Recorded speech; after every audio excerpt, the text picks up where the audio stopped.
সেরা অভিনেত্রী পুরস্কার। কি অপরাধটা কি করেছি? বাংলাদেশের জনগণের সাথে নাটক করার জন্য হাসিনা পাচ্ছি সেরা অভিনেত্রী পুরস্কার। সব জায়গায় ড্রামা করে হাসি ফোটাও বারবার,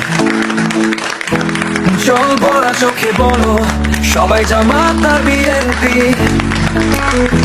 মুখের এক কথা কিন্তু মনেতে অন্য ঘূর্ণি।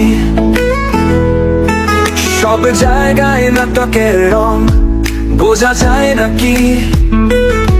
সবাই বলছে প্রিয় নাটক কম করো তুমি, নাটক কম করো প্রিয়। এমন ড্রামা কেন? যেখানে যাও সেখানে চালাও তোমার বলি। আপন জন হারানোর বেদনা মাখাও মিষ্টি বলি। আমরা সবাই বুঝি প্রিয় তুমি নাটকের